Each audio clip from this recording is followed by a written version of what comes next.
கர்த்தருடைய நாம மகிமைப்படுவதாக. கர்த்தர் நல்லவர். ஏகோவா ராஃபா சுகந்தரும் தேவனின் ஊழியத்தின் சார்பாக நான் உங்களை வாழ்த்தி ஆசீர்வதிக்கிறேன். கர்த்தருக்குள் எல்லோரும் சந்தோஷமா இருக்கீங்களா? சந்தோஷமா இருப்பீங்க நான் கர்த்தருக்குள்ள விசுவாசிக்கிறேன். கர்த்தர் நல்லவர். இந்த வேலையிலும் கூட உங்களோடு கூட பேசுகிறதுக்காக நல்ல வார்த்தை கர்த்தர் இந்த நேரத்தில் தந்திருக்கிறார். அந்த வார்த்தையை நான் உங்களுக்காக பேசி ஜெபித்து விட்டு கடந்து போக இருக்கிறேன். கர்த்தர் நல்லவர். சங்கீதங்களின் புஸ்தகம் சங்கீதம் 55:22 ஒரு வசனம் கொடுக்கப்பட்டிருக்கிறது. கர்த்தர் மேல் உன் பாரத்தை வைத்து விடு, அவர் உன்னை ஆதரிப்பார், நீதிமானை ஒருபோதும் தள்ளாட ஒட்டார். அல்லேலூயா. ஆண்டவருடைய வசனத்தை பாருங்க, கர்த்தர் மேல் உன் பாரத்தை வைத்து விடு. அல்லேலூயா. அப்போ பாருங்க, அப்படின்னா என்ன அர்த்தம்னா நம்ம ஒரு பாரத்துல இருக்கோம்னு அர்த்தம். கர்த்தர் அந்த பாரத்தை கர்த்தர் மேலதான் நம்ம போடணுமா? அல்லேலூயா. அந்த நமக்குள்ள ஒரு காரியங்கள் நம்ம அழுத்திக்கிட்டே இருக்கோம். இந்த காரியம் இப்படி இருக்குதே அப்படின்னு சொல்லி என்ன செய்வோம்னா, இதை ஒரு மனிதர்களிடத்துல என்ன செய்ய முடியாதுன்னா ஷேர் பண்ண முடியாது. அப்போ அதை நம்ம ஆண்டவருடைய சமூகத்துலதான் அந்த வார்த்தை என்ன செய்யணும்னா வைக்கணும். அல்லேலூயா. அப்போ கர்த்தர் சொல்றாரு, கர்த்தர் மேல் உன் பாரத்தை வைத்து விடு. அல்லேலூயா. இந்த நமக்குள்ள இருக்கிற இந்த பாரத்தை ஆண்டவருடைய சமூகத்துல நம்ம வைக்கும்போது அவர் நம்மளை என்ன செய்வார்னா ஆதரிப்பாராம். அல்லேலூயா. நல்ல ஒரு ஆண்டவர் உங்களுக்கும் எனக்கும் இருக்கிறார். இந்த உலகத்துக்கெல்லாம் இருக்கிறார் நம்ம ஆண்டவர். அல்லேலூயா. அப்போ பாரத்தை என்ன செஞ்சுட்டு இருக்காதீங்கன்னா நீங்க சுமந்து கொண்டு இருக்காதீங்க. அந்த பாரத்தை ஆண்டவருடைய சமூகத்துல வச்சிருங்கன்னு ஆண்டவர் சொல்றாரு. எந்த காரியத்துல நீங்க பாரமா இருக்கீங்க? ஏதாவது குடும்பத்துல ஏதாவது போராட்டத்தின் காரியமா, இல்லைன்னா ஏதோ ஒரு சூழ்நிலை பிள்ளைகளை குறித்த காரியமா, இல்லைன்னா சகோதரர்களை குறித்த காரியமா, இல்லைன்னா ஊழியத்தின் மூலமாக உண்டான காரியத்தில் உள்ள பாரமா, அழுத்தப்பட்டு கொண்டு இருக்கலாம். இல்லைன்னா ஏதோ ஒரு நன்மை நடக்காத காரியத்துல கூட நம்ம என்ன செய்வோம்னா அந்த பாரத்தை சுமந்து கொண்டே இருப்போம். அந்த பாரத்தை ரொம்ப இருதயத்துல அழுத்திக்கிட்டே இருக்கும். யார்கிட்டையும் சொல்லவே முடியாது, பேசவே முடியாது. ஆனா வெளியே நல்லா பேசுவோம், சிரிப்போம். ஆனா அது என்ன செய்ய முடியாதுன்னா அதுல ஒரு சந்தோஷமா நம்ம இருக்க முடியாது. உள்ளுக்குள்ள நமக்குள்ள ஒரு பாரம் அதை அழுத்தி கொண்டே இருக்கும். வெளியே அதை சொல்ல முடியாதபடிக்கு நம்ம உள்ளுக்குள்ள என்ன செஞ்சோம்னா அந்த பாரம் அழுத்தி கொண்டே இருக்கும். ஆமென்.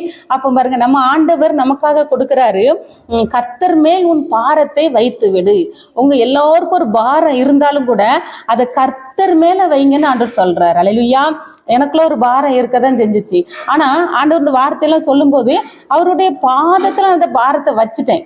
அதுக்கப்புறம் பாத்தீங்கன்னா அவர் என்ன செஞ்சுட்டாருன்னா ஆதரிச்சுட்டாரு. நம்ம ஆண்டவர் ஆதரிக்கிற தேவன். அல்லேலூயா. அவர் ஆதரிப்பார். உங்க பாரத்தை நீங்க ஊற்றுனா அவர் ஆதரிப்பார். ஊத்தாம இருந்து ஆதரிக்க மாட்டார். நீங்க பாரத்தை என் மேல வைத்து விடு அப்படின்னு சொல்றாரு. நம்ம ஆலயத்துல போய் என்ன செய்யலாம், நல்லா அழுது ஜெபம் பண்ணிட்டு அவருடைய சமூகத்துல என்ன செஞ்சிடலாம், அந்த பாரத்தை ஊற்றிடலாம். இந்த காரியத்துல எனக்கு ஒரு நன்மை செய்யுங்க ஆண்டவரே, நான் ரொம்ப பாரத்துல இருக்கேன், ஒரு மனிதர்களுடைய சொல்லு நிமித்தம் நான் பாரப்படுறேன் அப்படின்னு சொல்லுகிற காரியங்கள்லாம் சிலருக்கு என்ன செய்யணும் உண்டு. அல்லேலூயா. அப்ப அப்படிலாம் என்ன ஆகுன்னா, கர்த்தர் மேல உன் பாரத்தை வைத்து விடு. அவர் உன்னை எப்படி செய்வாரானா அப்படியே ஆதரித்து கொள்வார். அந்த பாரத்தை ஆண்டவர் எடுத்துட்டு உங்களுக்குள்ள ஒரு சந்தோஷத்தை தருவார், சமாதானத்தை தரும்போது அவர் உங்களை ஆதரிக்கிற தேவனா இருக்கிறார். அல்லேலூயா. அப்போ பாரங்கள் அழுத்தும் போது அது கர்த்தருடைய சமூகத்துலதான் வைக்கணும். ஒரு மனிதர்களிடத்துல நம்ம ஷேர் பண்ணணும்னு வைங்களா, அந்த மனிதர்களால என்ன செய்ய முடியாதுன்னா ஆதரிக்க முடியாது. அந்த ஆதரிப்பு கர்த்தருடைய கரத்துலதான் இருக்கு, அவருடைய சமூகத்துலதான் இருக்கிறது. அப்போ எந்த இடத்துல இருந்து நீங்க ஜெபிச்சா கூட அந்த பாரத்தை ஊத்தலாம். அந்த பாரத்தை நீங்க ஆண்டவர் சமூகத்துல வைக்கலாம், ஆலயத்துல வைக்கலாம், நீங்க ஜெபிக்கிற இடத்துல வைக்கலாம். ஆனா மனிதர்களுக்கு சொல்லி ஷேர் பண்றதை காட்டிலும் அவருடைய பாதத்துல நம்ம என்ன செஞ்சிடணும் வச்சிடணும். அல்லேலூயா. ஆண்டவர் நமக்கு நல்ல ஒரு வாக்கு இந்த காலை வேளையில நமக்கு இந்த வார்த்தையை கொடுத்திருக்கிறார். அல்லேலூயா. கர்த்தர் மேல் உன் பாரத்தை வைத்து விடு. அல்லேலூயா. சோர்ந்து போகாதபடிக்கு என்ன செய்யுங்க, அவருடைய சமூகத்துல பாரத்தை வச்சுக்கிட்டே இருங்க. ஒவ்வொரு நாளும் வைங்க. நீங்க ஒவ்வொரு நாளும் வைக்கதான் உங்க காரியங்களை கர்த்தர் என்ன செய்வார்னா நன்மை செய்வார். ஆமென். கர்த்தர் நல்லவர். மகிமையான காரியங்கள்லாம் உங்க வாழ்க்கையில கர்த்தர் செய்வார். நீங்க கவலைப்படாதீங்க, சோர்ந்து போவாதீங்க, பயப்படாதீங்க. தைரியமா இருங்க, பேஸ் பண்ணுங்க. தைரியமா காரியங்களை பேஸ் பண்ண கற்றுக்கொள்ள விரும்புங்க. அல்லேலூயா. அப்போதான் உங்களுக்கு ஒவ்வொரு காரியங்களையும் ஒரு சந்தோஷம் கிடைக்கும். அவருடைய பாதத்துல நீங்க என்ன செஞ்சிருங்க, உங்க காரியங்களை அவருடைய சமூகத்திலே பாதத்துல நீங்க வைக்கும் போது உங்க காரியங்கள்லாம் லகுவாய் மாறும். ஆமென். கர்த்தர் நல்லவர். ஜெபிப்போமா? இந்த நேரத்துல நீங்க பாரமா இருப்பீங்கன்னு சொன்னா இந்த வசனத்தை நீங்க சொல்லி என்ன செய்யுங்கன்னா ஜெபம் பண்ணுங்க. ஆண்டவரே, இந்த காரியத்துல நான் பாரமா இருக்கேன், இதுல எனக்கு ஒரு நன்மை செய்யுங்கன்னு கேளுங்க. கர்த்தர் நன்மையானவைகள் என்ன செய்வார்னு உங்களுக்கு இந்த நல்ல செய்வார். அல்லேலூயா, ஆமென். ஸ்தோத்திரம் ஆண்டவரே. இந்த வேலையிலும் கூட கண்களை மூடி எல்லாரும் ஒருவருக்கு ஒருவர் ஜெபம் பண்ணுங்க. இருந்த இடத்துல இருந்து உங்களுக்கு முடிஞ்சவங்க முழங்கால் படியிடலாம், முடியாதவங்க வந்து அமர்ந்துகிட்டே ஜெபிக்கலாம். நம்ம ஆண்டவர் எப்படி வேணாலும் ஜெபத்தை கேட்பார். ஆமென். ஸ்தோத்திரம் ஆண்டவரே. இந்த வேலையிலும் கூட உம்மை துதிக்கிறோம் ஆண்டவரே. ஏதோ ஒரு பிள்ளைகள் ஆண்டவரே சோர்ந்து இருப்பாங்க, பலவீனத்துல இருப்பாங்க, பாரத்தோடு இருப்பாங்கப்பா.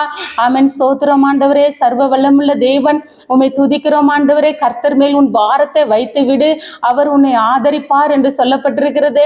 இந்த வார்த்தையின்படியே கர்த்தர் ஒவ்வொரு பிள்ளைகளுக்கும் ஆமென் துதிக்கிற ஒவ்வொரு பிள்ளைகளுடைய பாரங்கள் வெளியெடுத்து போடுங்க ஏசப்பா.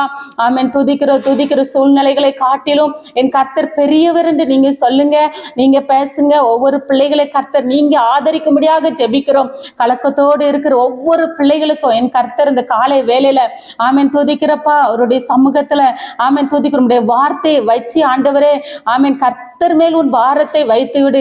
அந்த பாரத்தை ஆமென் துதிக்கிறப்பா, யாரெல்லாம் உடைய சமூகத்துல இந்த வேலையில வைக்கிறாங்களோ அந்த பிள்ளைகளுக்கெல்லாம் என் ஆவியானவரே ஆமென் துதிக்கிற நீங்க ஆதரிக்கும்படியாக செபிக்கிறோம். குடும்பத்துல உங்க ஆதரிப்பு உண்டாகட்டும். குடும்பத்துல இருக்கிற எல்லா பாரங்களும் அந்த பிள்ளைகளை விட்டு வெளியேறட்டும், எல்லா சுமைகளும் வெளியேறட்டும், எல்லா துக்கங்களும் இந்த பிள்ளைகளை விட்டு வெளியேறட்டும். ஆத்மாக்குள்ள இருக்கிற எல்லா வேதனைகளும் இந்த பிள்ளைகளை விட்டு இந்த நாட்கள்ல காலை வெளியேறும்படியாக செபிக்கிறோமப்பா. கர்த்தர் பொறுப்பெடுத்துக் கொள்ளுங்க இசப்பா. ஜெபிக்கிற ஒவ்வொரு பிள்ளைகளை கர்த்தர் நீர் ஆதரிக்கும்படியாக ஜெபிக்கிறோம். ஆமென் துதிக்கிறோம் ஆண்டவரே. இந்த வேலையிலும் கொடுத்த அந்த வார்த்தையின்படியே தேவனாகிய கர்த்தாவே ஒவ்வொரு பிள்ளைகளையும் நீர் ஆதரிக்கும்படியாக ஜெபிக்கிறப்பா.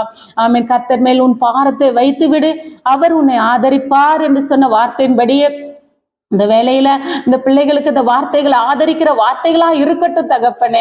ஆண்டவரே ஸ்தோத்திர பலப்படுத்துகிற வார்த்தைகளா இருக்கட்டும்ப்பா. ஆண்டவரே நீங்க ஆசீர்வதிக்கிற வார்த்தையா இருக்கட்டும் தகப்பனே. ஆமென் துதிக்கிறோம், நன்றியோடு துதிக்கிறோம்.